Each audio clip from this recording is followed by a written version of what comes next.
Good afternoon to all of you. Welcome to the Ministry of Health press conference.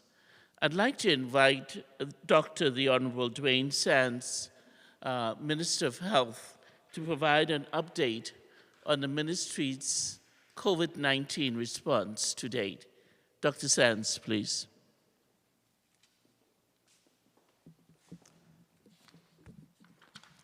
Thank you, Dr. Dalarides. Good afternoon. Let me begin by providing you with the latest information on COVID-19 in the Bahamas. During this COVID-19 fight, we have lost 9 people. Our condolences go out to the family of the latest victim and to the families of the 8 other people who lost their lives to this virus. Let us keep these families in our prayers in their time of grief. Earlier today, the Ministry of Health confirmed an additional case of COVID-19, bringing the total number of confirmed cases in the Bahamas to 54. That's 45 in New Providence, 7 in Grand Bahama, 1 in Bimini, and 1 in Cat Key.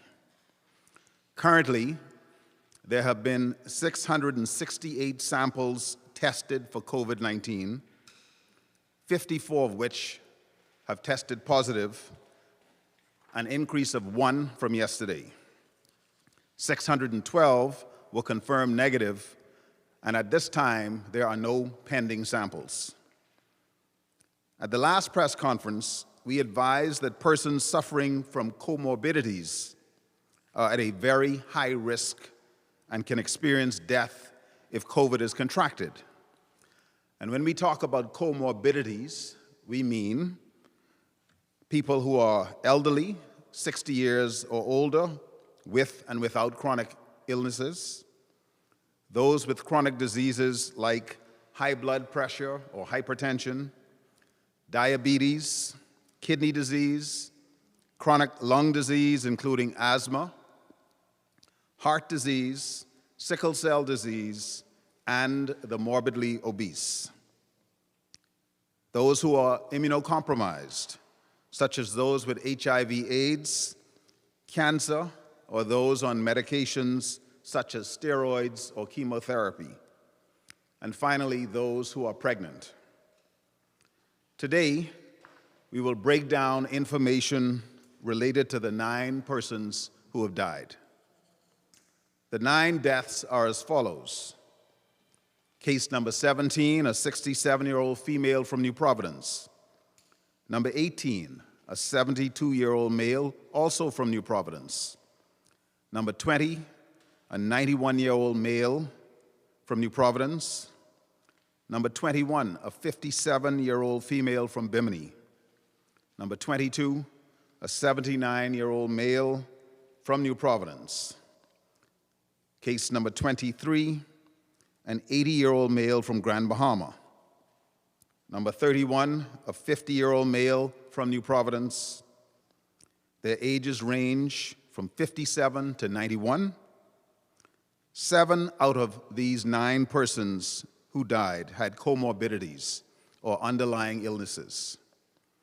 4 out of the 9, or 44.4%, of these patients were obese. 3 out of the 9, or 33%, of the cases suffered from high blood pressure. 2 out of the 9, or 22%, experienced asthma. And 1 out of 9, or 11%, of the cases suffered from either sleep apnea, high lipids in the blood, kidney failure, and diabetes. There are 5 males and 4 females. 1 of the deceased is from Bimini, 5 from New Providence, and 2 from Grand Bahama. My fellow Bahamians, it's a fact that as of April 16th, our COVID-19 confirmed deaths are 6.4 times more likely to have comorbidities or underlying medical conditions. Our surveillance team will continually pursue contact tracing for persons who were exposed to the COVID-19 cases. To date, we have identified 892 contacts through our contact tracing system. It has been proven that a country's ability to appropriately monitor, evaluate, and implement policies and clinically support its citizens are keys to containing an outbreak of COVID-19. And one of the linchpins of this evaluation of COVID-19 is lab testing. WHO, or the World Health Organization, and other leading health institutions support enhanced testing capabilities.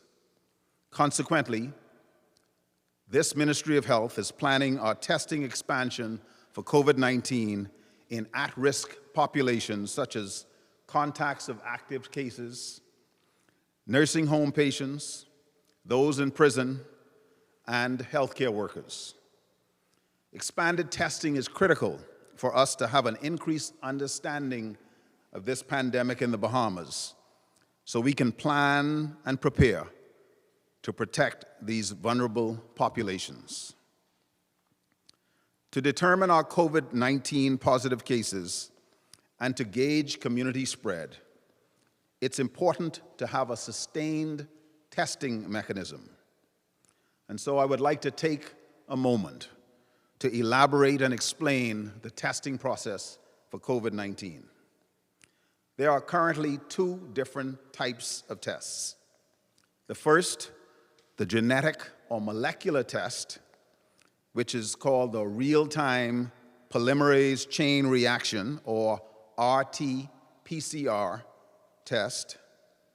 This test requires evidence of an infectious agent, like the virus, the genetic material, or RNA, of the virus, and a swab sample from the nose or throat of a suspected case. The second is a serological or blood test. This test requires evidence of the body's reaction to the virus.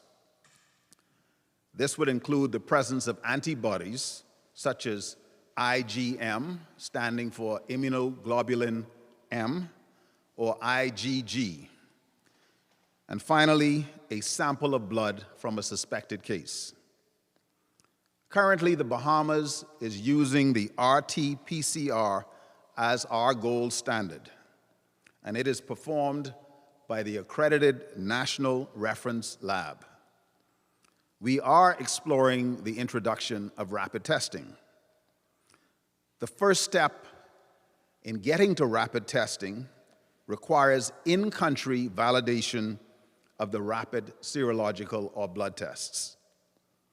It is confirmed that although rapid tests give faster results at cheaper prices, they are often inaccurate. Since all of the many types of these tests have not yet been internationally validated, the Ministry of Health is only now exploring this method and is not using it as a confirmatory test at this time.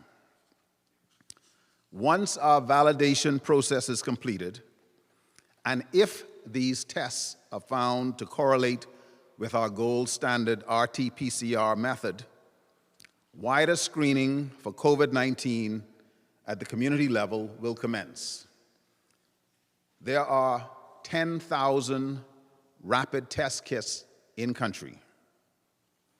Currently, the Ministry of Health has some 7,000 of the conventional RT-PCR test kits to start the expanded testing using that same gold standard method.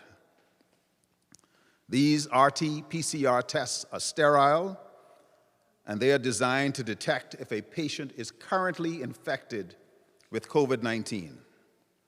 The test is highly sensitive and highly specific, which means that if you are infected, it will show it, and if you're not infected, it will also say that the test is negative. Persons tested using this method and identified to be positive are determined to be truly confirmed positive cases of COVID-19, a true positive. This test does not give false negatives, and that is why it is known as the gold standard. RT-PCR testing is carefully carried out by the National Reference Lab right here in New Providence.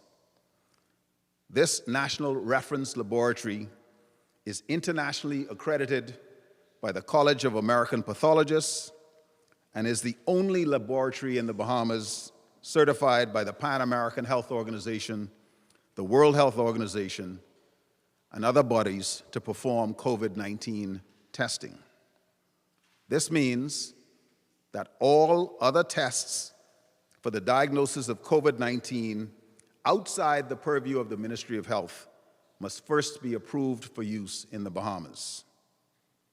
I wish to assure the Bahamian public that the National Reference Laboratory receives a continuously repleted supply of test kits from PAHO. So as it relates to the community, let's say you develop a fever, a cough, or shortness of breath. What are your choices? And you have two. One, you can call 511, or you can call your own healthcare provider and explain the symptoms that you're experiencing.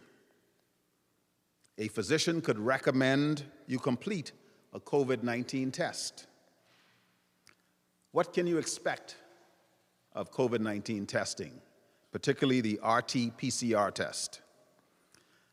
A swab will be inserted into your nostril, fairly deeply, I might add, into the nose, and a separate swab inserted into your throat. The swab is then placed in a tube and transported to the National Reference Lab for RT-PCR molecular genetic testing. At the lab technician extracts the RNA, or the genetic material, from the swab sample. All humans have RNA, but people infected with COVID-19 will also have RNA from the virus. This RNA can be isolated and detected on the basis of its unique genetic sequence that is specific to this specific virus. The isolated sample RNA is mixed with a special mixture of PCR chemicals that look for and detect specific COVID-19 genes in the sample. This mixture, containing sample RNA, is run on a PCR instrument, which allows for a chemical reaction to occur. And if the person is infected with the virus, this chemical reaction results in the amplification or multiplication of that specific COVID-19 virus gene. When the amplified signal is detected on the PCR instrument, this person would then be deemed positive for the COVID-19 virus. If the person is not infected with the virus, there will be no amplification of the COVID-19 genes because there would have been no COVID-19 RNA in the original swab sample. And this person would be considered negative for the COVID-19 virus. The results are usually ready within 24 hours. It's important for the public to understand that if you are swabbed at a public clinic, the Princess Margaret Hospital, Doctors Hospital, or the surveillance unit, the same physician who took your swab sample will be that physician who will most likely give you the results, or the Ministry of Health. Therefore, it is important that you only follow the advice and direction given by your healthcare provider seen at the location of your choice.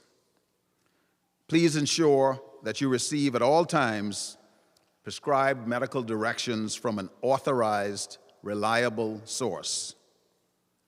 Today, I also wish to inform the public that we are streamlining and reorganizing our resources to better respond to the spread of COVID-19.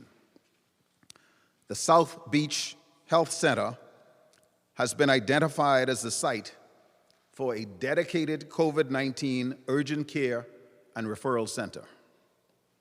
Plans are in place for this facility to operate 24 hours a day as necessary. The purpose of the center is to assess persons suspected of being COVID-19 positive who have been referred by the COVID-19 Triage Support Unit, the COVID-19 Helpline, a medical team, or those who are self-referred. The function of the South Beach Health Center will be to collect samples from patients who are suspected to be COVID-19 positives, who are clinically stable, and to treat them appropriately, and also to accept overflow patients of laboratory-confirmed or suspected COVID-19 positive patients from other facilities who can be appropriately managed in this center. The public is advised that the South Beach Health Center is now open and will accommodate positive COVID-19 patients who are considered to have mild to moderate symptoms. This facility will also accommodate patients transferred directly from Princess Margaret Hospital at this time. Starting on Monday, the 20th of April, walk-in patients referred by the COVID-19 call center will be able to access medical care. For those who are accustomed to attending the South Beach Health Center for regular non-COVID medical services, we are asking you to please visit the Elizabeth Estates Clinic instead. I want to end by encouraging you to donate blood yet again. There's an urgent need to replenish our national blood supply. This is an easy way for you to save lives. The blood banks at PMH and Doctors Hospital will stage continuous blood drives to facilitate donations. These blood drives are expected to begin April 29th from 8 a.m. to 5 p.m. at the National Stadium. Further information will soon be provided.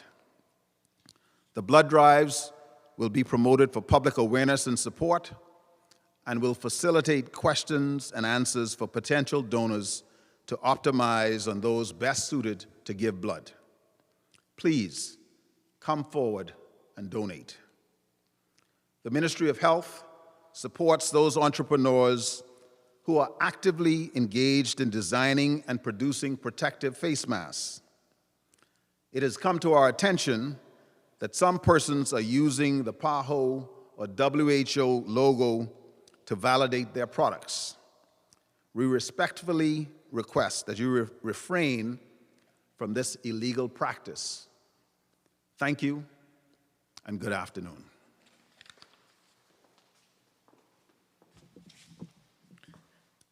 Thank you very much, Minister Sands.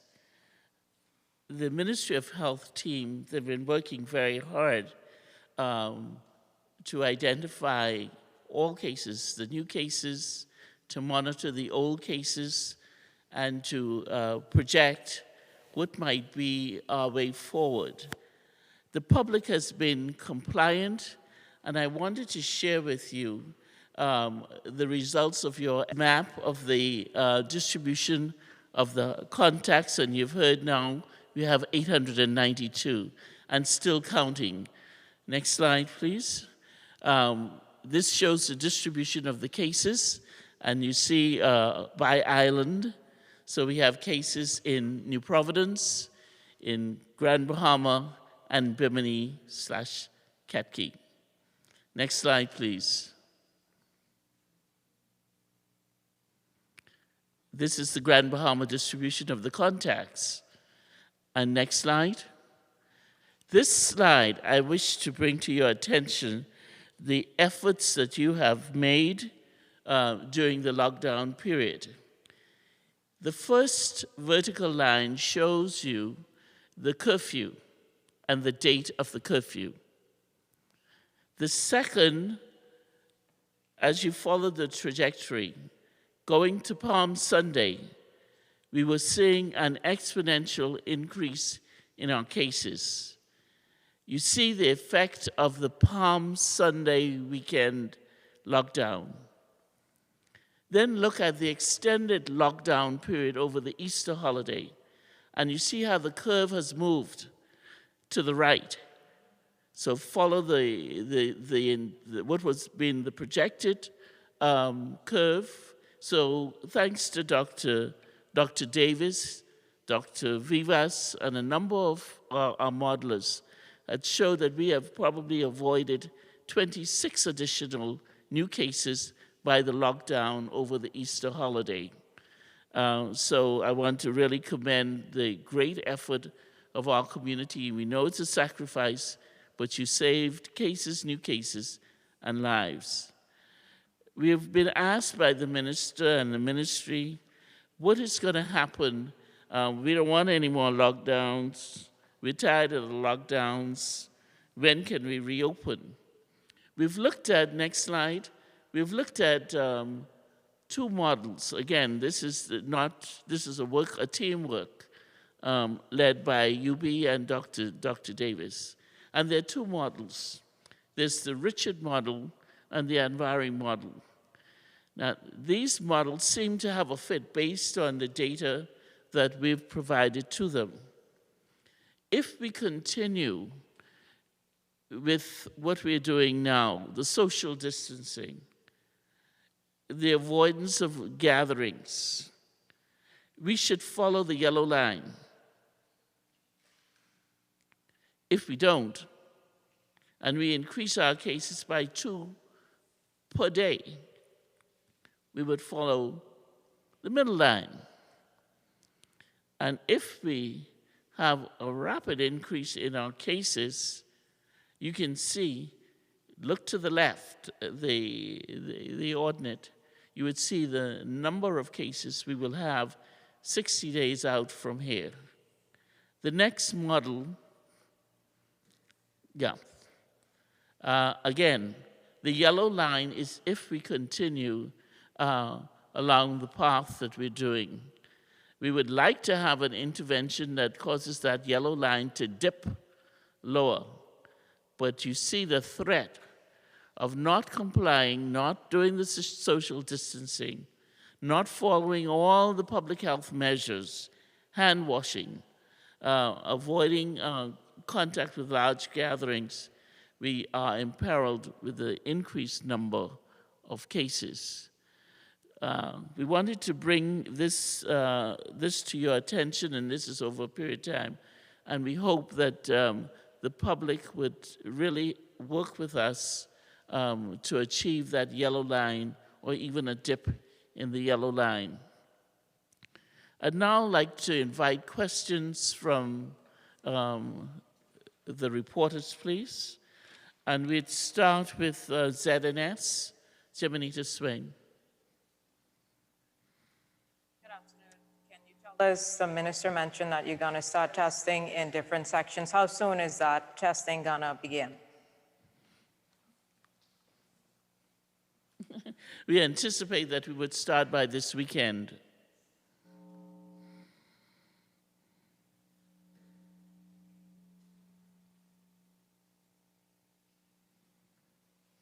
Also, you mentioned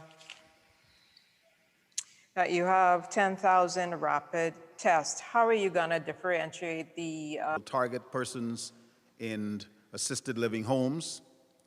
We will target those persons in the prison with a goal of expanding the total number of persons tested on a daily basis over time. And ultimately, we will get to the point where we believe that we have an even more representative sample of what's going on in our communities.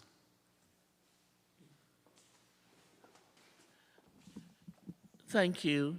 And we're also having support from the Bahamas Medical Association of Technologists and other partner groups who will work with us. We're not going to be able to test all that we want to, but we will prioritize those who are likely to be spreading into communities as the minister has given you the list of groupings. So we want to avoid any asymptomatic person going into those communities and spreading infection. Matthew, Hi, good afternoon. good So, afternoon. Dr. Dal Regis, based on your last model, you would have projected 90 confirmed cases by Easter Sunday, but thankfully, due to the lockdown measures, we did not reach those numbers. Basically, now, what is the new projected number of cases? Thank you again. It depends on our compliance.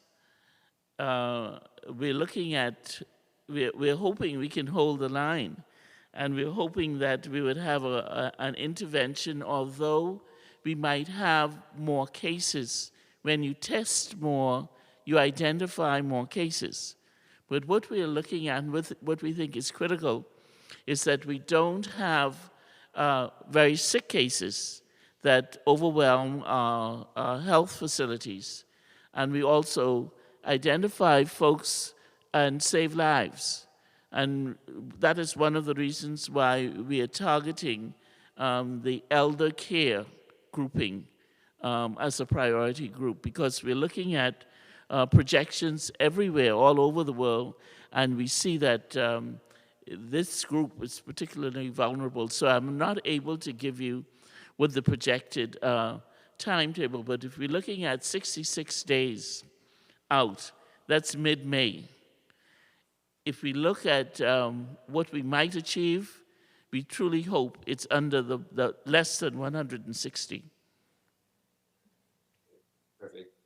And then also, basically outside of New Providence, Grand Bahama, Bimini, and Cap Key, there have been no confirmed cases. Is it now still practical to have those other family islands on lockdown, seeing that with the incubation period, cases probably would have popped up by now? So is it practical to still have them in lockdown? I know many people have been complaining that economic production could start again in these areas that have not presented with COVID-19 cases so far. That's a familiar question, Mr. Moxie. And I answer it this way. If you have no in-traffic into those islands, the same people have remained there for the entire period that we've had lockdowns in this observation, it should be safe. If you have individuals who are coming from the outside into those what we call naive, or those immune naive populations, it is good to know their status in terms of, are they asymptomatic carriers? Have they had infections? Are they carriers of infections? That is really of concern, that if you have folks coming in, you should have the ability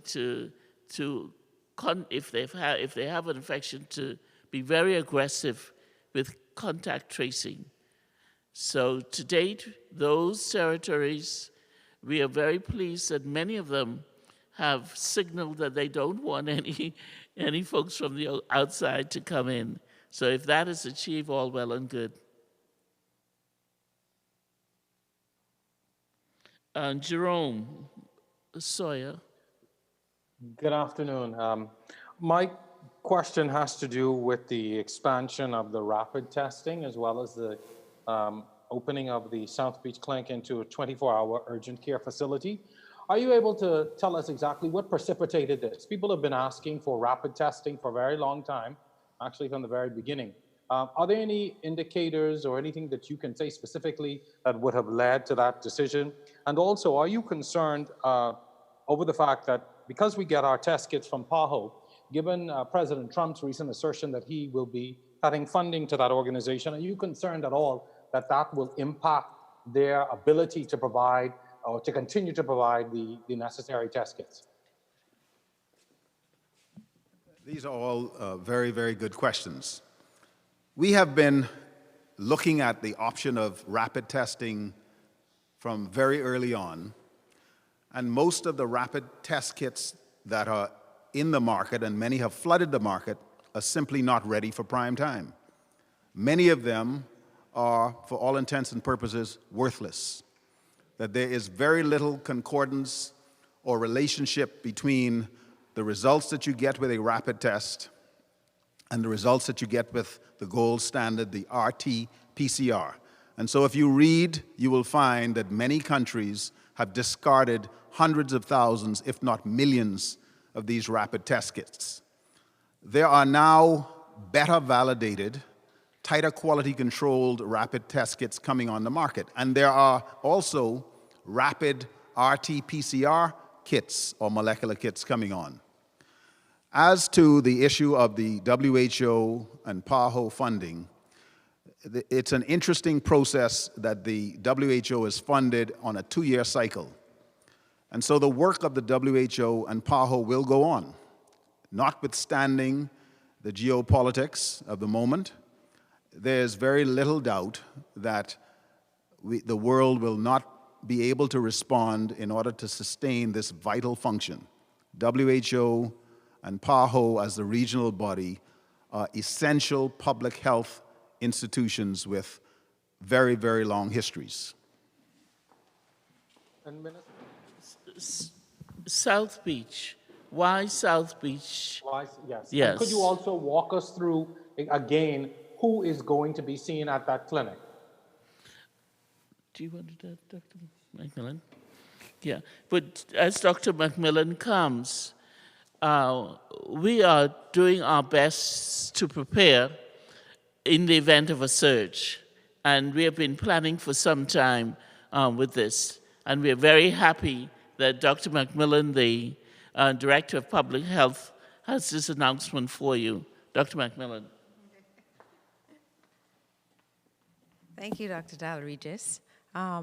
Certainly, as the Director of Public Health, I had great responsibility for South Beach Clinic and all the clinics in the Bahamas. So, as you would have alluded to, there were plans in place for quite a while for us to upgrade the South Beach Clinic to be able to accommodate surge in the event we had, a public health concern that required additional capacity.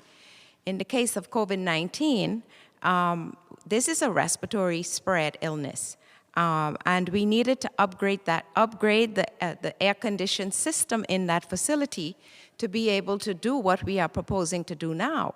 And we were looking at surge capacity along a number of lines, and we had that plan well along the way. So we moved ahead, and we did the upgrading of the air-conditioned system, upgrading of the facility itself to accommodate patient care as compared to just, healthcare services, which is usually provided at that clinic.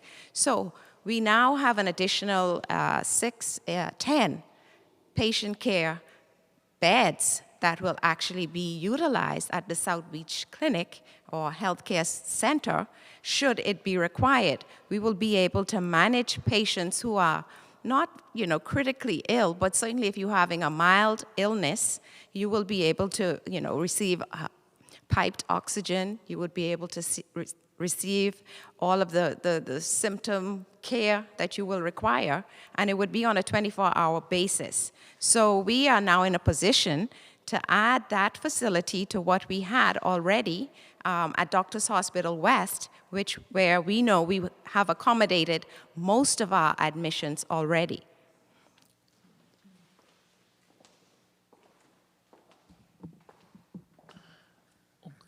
Okay. The question concerning which patients are going to be served there, I think Dr. McMillan answered those questions. Yeah. Can Juan McCartney, please? Mm-hmm. Hi, yes, good afternoon. I have a couple of questions for you, and everything I'm going to ask you is based on the fact that the Prime Minister, the competent authorities, said that he's being informed by medical professionals as to how to proceed during these emergency orders. You being a consultant to the Prime Minister, yourself, Dr. Dal Regis. So you could probably, if either you or Dr. Sands could ask this, because this may have something to do with cabinet discussions. But let me circle back to what Matthew Moxie was asking, because I don't feel that that was answered fully. So there have been no confirmed cases and no evidence of community spread on Acklands, Andros, Abaco, Eleuthera, Exuma, Crooked Island, Anagua, Meguana, Long Island, Long Key, Rum Key, San Salvador. You see what I'm saying? So international and inter-island travel has been banned for at least 3 weeks now. No one's come in, no one's gone out. So what's the likelihood that there's still the chance of spread within those communities, particularly given, Dr. Dal Regis, that you just said those communities should be safe? Also, has the Ministry of Health given any consideration, given all that we just went through just now, to recommending to the Prime Minister that the curfew, the 24-hour lockdown, the emergency orders pertaining to how business operations not apply to those islands? Because again, there's been no evidence of coronavirus being there. They could still have the travel ban, the social distancing in place, as well as the safety measures that you recommend. But why should they still be under 24-hour curfew? I can only recommend that it isn't necessary to have the curfew in those territories, provided their borders are not violated. We have some very porous borders, and once that is adequately policed, I would recommend that they not be subjected to the curfew that you have in Grand Bahama and in Nassau, but that's a recommendation. You have a cabinet minister here. I would defer to him.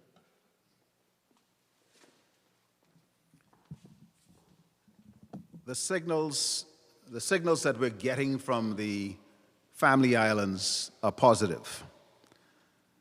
Those signals are being assessed on a daily basis, and the recommendations coming from our technical teams are being considered, and a determination will be made as to when to relax the lockdowns, the restriction of movement in these communities.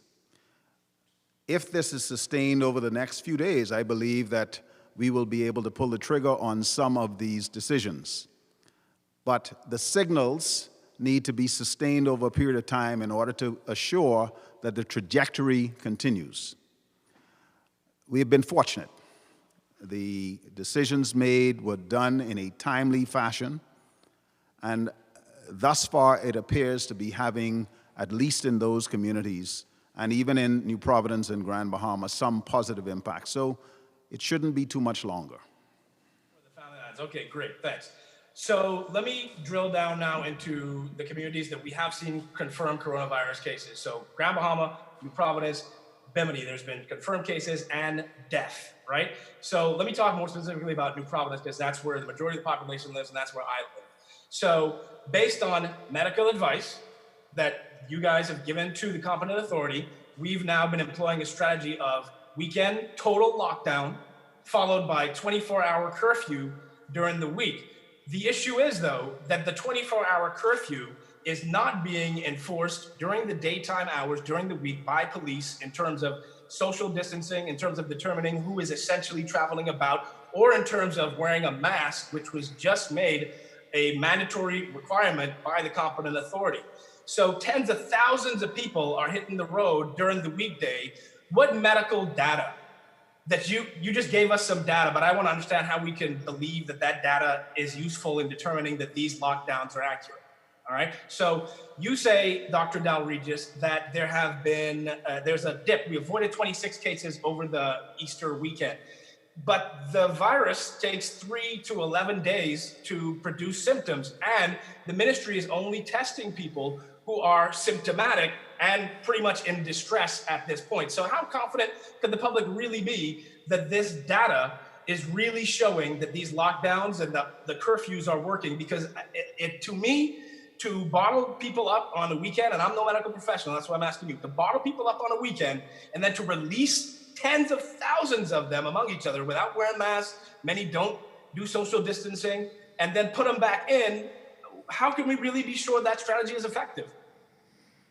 I can only address what has happened to date. And I can only share with you the data, the number of cases that we have recorded based on our testing of the sick and the symptomatic. And, and because of our resources, that's what we did. We also identified the contacts of those, followed them very closely, and if they became symptomatic, we then tested them. And that process has been ongoing. You ask how it is that we can say that cases that we have, we're making a difference with the lockdown. I think it should be quite apparent. When I first presented the regression, the exponential regression curve, we were on a pathway to having 90 cases by the Easter weekend. That was the projection based on a regression model. We could only use models that we developed based on the data. The other models that you might see circulated relate to large populations of millions. So we put together an expert team, statisticians, mathematicians, and those who can model to give us an idea of what it would be or what it would take if we practice all the measures that were happening prior to the curfew. Now, to me, it is apparent that the sacrifices made during that Easter weekend paid off. Now, what has happened after that, I can only plot the cases that show, I can only hope, I don't want to say non-compliance, but there's a lot of traffic on the road, there's lack of social distancing. Health recommends, we promote, we try. It's up to the population really to adhere to those behaviors. And if you would review what is happening in other territories, you can start with just Miami. You can go all the way up the East Coast. You could look at California. I want to talk about Europe and see the impact of the measures that were recommended during the Easter weekend. And it is comparable. For those countries that started early enough with those measures, their death rates are down. That is the data that's out there, and it's there for everyone to see. So, okay, I'm not gonna, I know we only have limited time, so I won't elaborate on that, but I do find that it's interesting that you say that we avoided cases when we're not even sure that we've tested everybody who was out there. But let me just, one final thing I want to ask Dr. Sands, if I could. Dr. Sands, you say that the reliability of a lot of the rapid test kits is spotty at best, but you do say that we have 10,000 of them. So I want to ask what the timeline is on perhaps getting to that rapid testing, and also how can you be confident that the 10,000 tests that we got are the tests that are going to give us the best result throughout all this? We have attempted an internal validation with the kits that we have in country. The concordance, meaning how often does one kit say a result is positive and another kit say it is also positive, and then compare a negative to a negative. It was almost a random association. There are other kits with better quality control being made available around the world. And as this science gets better, and the recognition is that antibody testing does have an important role to play in the COVID-19 fight, but you have to use the right weapon. You have to use the right tool or the right instrument. And so even though we have 10,000 rapid kits now, we are going to get additional kits that we believe are more reliable, more accurate, in order to augment the RT-PCR kits available in country now. We are building out additional lab capacity with additional machines. We got one more Gene Expert machine, I believe, today. Once we get the cartridge for that machine in very short order, we will now have duplicated capacity to run tests. And that will allow us ultimately to get to the point where we can test on demand. So that if a Juan McCartney came in and wanted to be tested at some point in time, not now, we should be able to do that test on demand. And that is ultimately where we're headed. But we're not there yet.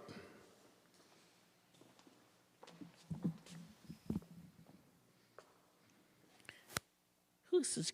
Is it from our news? That's me. Okay. Kindly proceed. Your question, please. Yes, one has to ask, given your projections, how can we really beat this thing if not enough testing is being done? We do not have enough test kits to test everyone. How is June, July, and August looking, given your models? And are we using the same models that that you used to project that we would have 90 cases by Easter Sunday, and then you turned around and said, well, they were 26 cases? The answer is no. Once we deviated from the exponential regression, we went into a log model. And then we looked at the researchers looked at several of the models and the data that we were able to produce, such as in order to populate those models, onset of illness, length of illness, frequency of cases. So the answer is no, and we may change again, depending on our findings or on cases, the number of cases. Okay, fair enough. I also would like an update on healthcare professionals. There's a concern about the treatment there. Any update on the number of them being placed in quarantine, confirmed cases there? I was also informed that some junior doctors have not been paid for months now. If the health minister can speak to that. We have some who work in ER, work on family islands as well. What's being done to protect healthcare professionals, from the doctors straight down to the nurses? I think there were two questions you asked. One on quarantine that I can address, so I can ask Dr. Macmillan to address, and the other one, I'm afraid the minister will have to answer that. Dr. Macmillan, the quarantine. Mm-hmm. Certainly, as of today, we have 9 healthcare workers that would be a part of our cases. And we would have actually moved forward with our contact tracing, and as it relates to the specific amount related to those cases, I don't have that number, but as the minister would have alluded to, we have upward of 890 plus persons in quarantine at this time, and some of those will be related to those healthcare providers who are now cases. Can somebody speak to the junior doctors, some of whom say they have not been paid for months? These are people who have been asked to put their lives on the line, fighting on the front line of this thing here. So Kyle, as you know, we have been addressing these issues with deployment and employment of junior doctors. And we have made significant headway in terms of deploying junior doctors to the public health facilities primarily. Some of them have been given contracts to work at Princess Margaret Hospital, but all of them have been guaranteed employment. Now it's a process of going through the process of completing contracts and getting persons regularized. Every person who is on the payroll, I'm not aware of anybody who is not being paid. There may be some persons who are still not being paid the full amount as an SHO, senior house officer, and only receiving their intern salary. There may be a small number, which is probably on the order of 6 to 8. It could be a few more. But every single one of them have been given the assurance, verbally and in writing, that this will be sorted out.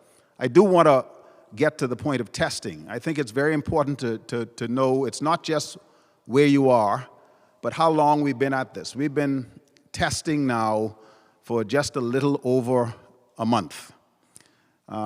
We have accelerated rapidly And if you look at the number of cases tested per million around the world, some of the heavy hitters are doing 7,000, 8,000 tests per million. There are other countries that are doing 50, 100 per million. The Bahamas finds itself in a fairly enviable position of accelerating quite well, such that if we compare what we're doing regionally or to countries of similar size or whatever metric you want to use, I believe that the ramping up of testing is proceeding quite well. And we're going to continue to test and increase the amount of testing.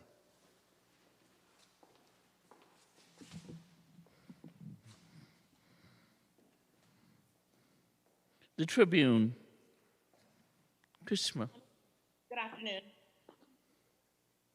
Many people were amazed to see the drastic increase in the number of people that were quarantined. So one day it was, I think, 493, and the next day it was about 712. And I think someone just said that the number now in quarantine is about 890. So can we get an explanation of how those quarantine numbers are jumping so drastically? And also, is self-isolation a trusted method? How are we monitoring people who are told to stay home and self-isolate and ensuring that they aren't mixing and being super spreaders? That's my first question. Okay, thank you for your question. Certainly as it relates to the jump in the quarantine numbers, we would have gotten one case associated with Cat Key, and the methodology that was used on that particular key was slightly different to our protocol, where they went ahead and they did a screening of about 200 plus persons. And the quarantine associated with that group on that island was about 200 plus. And so that was added to our number of quarantine that we already had utilizing, from New Providence and the other islands. So that immediately increased our number to 800 plus that we have now. As it relates to the method of quarantine and isolation and the monitoring of those persons, certainly we have our concerns with that as well. It has come to our attention that some of the persons that we ask to self-isolate and self-quarantine are not following what we recommend. So we are actually reviewing and revisiting how we could potentially strengthen that, as we realize that that is a key component of us being able to actually control what is happening as it relates to new cases. So we are, as I said previously, we utilize both methods of either self-quarantine, self-isolation, or mandatory, but we are definitely looking at how we will strengthen our monitoring and ensure that persons actually self-quarantine and self-isolate when we ask that to happen.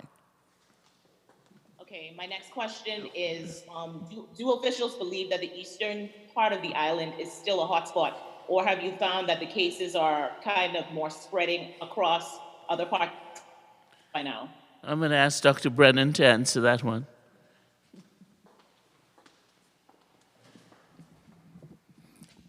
Good day. What we found is, as we continue to expand the number of cases that we're finding along with the contacts to go with those cases, there is definitely an expansion of our reach when it comes to those cases. And so it's no longer just one part of the island. We're seeing cases pop up throughout the island, whether that is the west, whether it's central, whether it's southeast. None of us are necessarily safe within any part of the island because anywhere could be affected.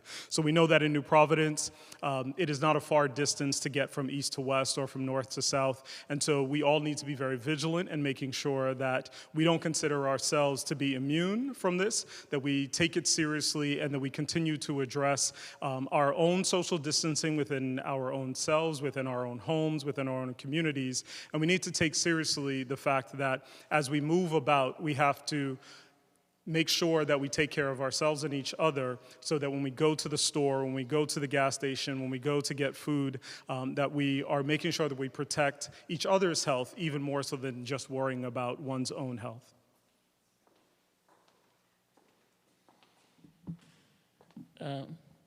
Rachel from the Nassau Guardian, please. Rachel Knowles from the Nassau Guardian, please. Good afternoon. Good afternoon. I know we've already spoken a lot about testing, but I just have another question on that.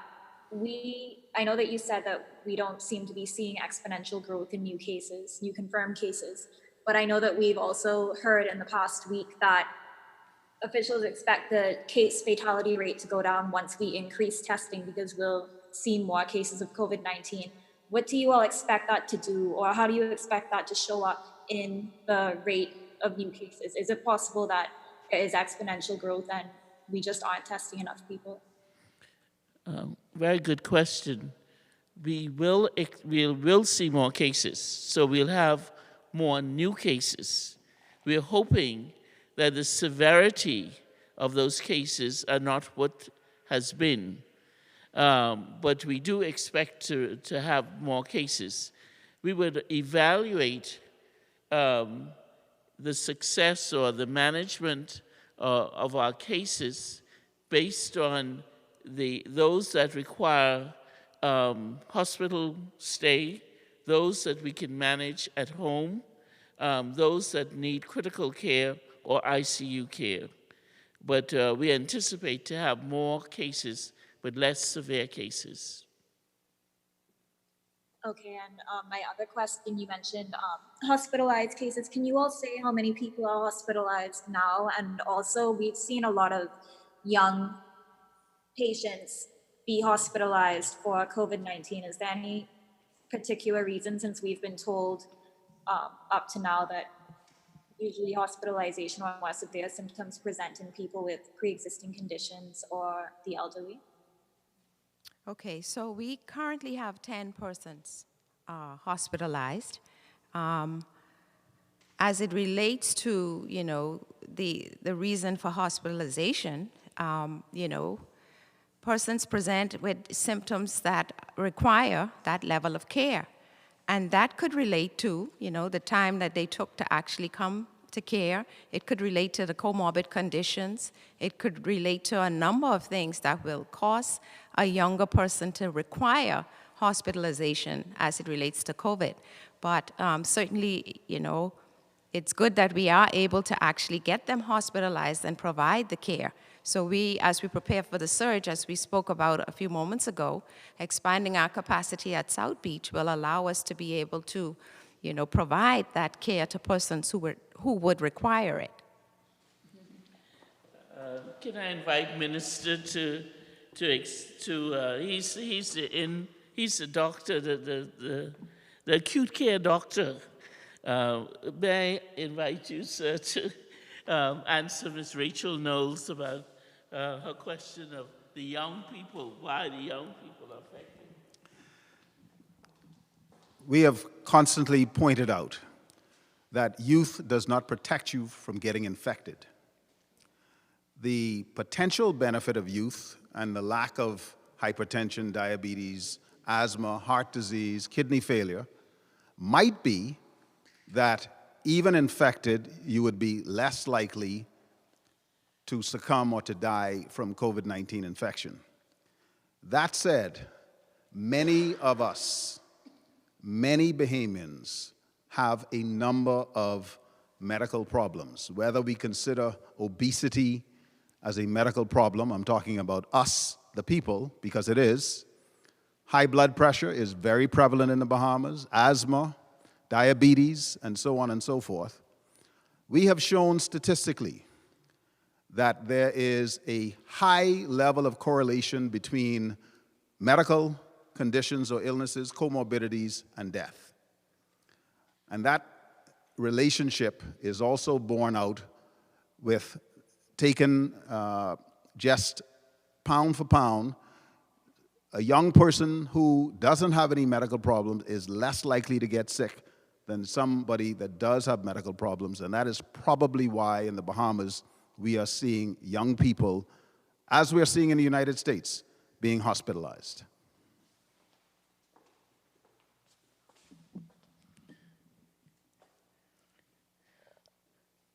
Jones, Something news? R. Jones, the handwriting. Good afternoon. Eyewitness News, Royce here. My apologies. Not a Please, yeah, questions, please. If I can tack on to Krishna's question earlier, that with nearly 900 people in quarantine, and more obviously expected to join that category as aggressive contact tracing is underway, are there sufficient resources to keep in contact with all of these people? That figure is obviously grown exponentially from a week ago or even 2 weeks ago. And what additional measures are being considered to ensure greater compliance with the guidelines to remain isolated for those in self-isolation, not the mandatory quarantine? How are we going to ensure that those people who are the known knowns of exposed people not causing a bigger problem by spreading the virus into the community by not following these measures? What additional steps can we take to ensure that? What is being explored specifically? Thank you. That was a very spirited discussion we had on what might be used to facilitate contact tracing. And I'm sure that that question was predicated on the use of bands, hand bands that with a chip in it, and to work with the telecommunications companies to really identify the location and the compliance. That has been the most recent suggestion, recognizing that we don't have enough ankle bracelets, and that would be rather draconian, but we are looking at an application that we can use and that's cost effective because we recognize that what we're doing is not working. Can I just to clarify, has a recommendation been made of that, or are the measures still being explored, and is that a prevailing one perhaps? It has been explored. Understood, okay. Can I also ask you then, what is the current capacity of the National Reference Laboratory? I recall Dr. Sands saying there was a gene expert machine that was received today, which can double the number of testing it can do. Based on the numbers we've been seeing in terms of, sort of anecdotally, we've seen about 50 additional tests maybe every day or every few days. Does that mean we can now do 100 tests per day? And what's the capacity? How many do you expect to test perhaps by the end of the week, even with our limited resources?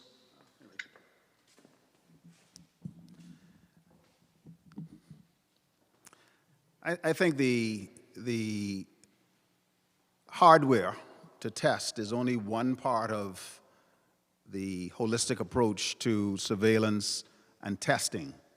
So it is the process of identifying the at-risk populations, determining or deciding that an individual ought to be tested, having the swabs, the viral media, the ability to transport from the communities where you've tested persons. In New Providence, not a problem, but as you go to Grand Bahama, Eleuthera, Bimini, et cetera, that can be a little bit more challenging, although not impossible.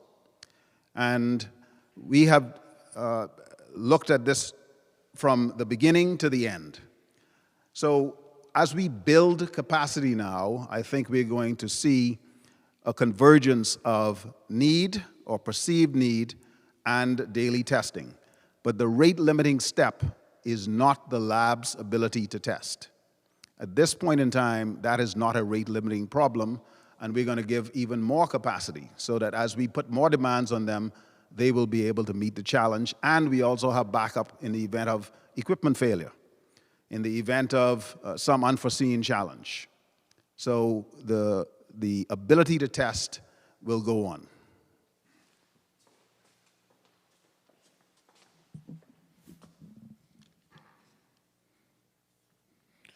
Was that the last question? Thank you. Thank you all for being here. And thank you for your very good questions. Have a good evening.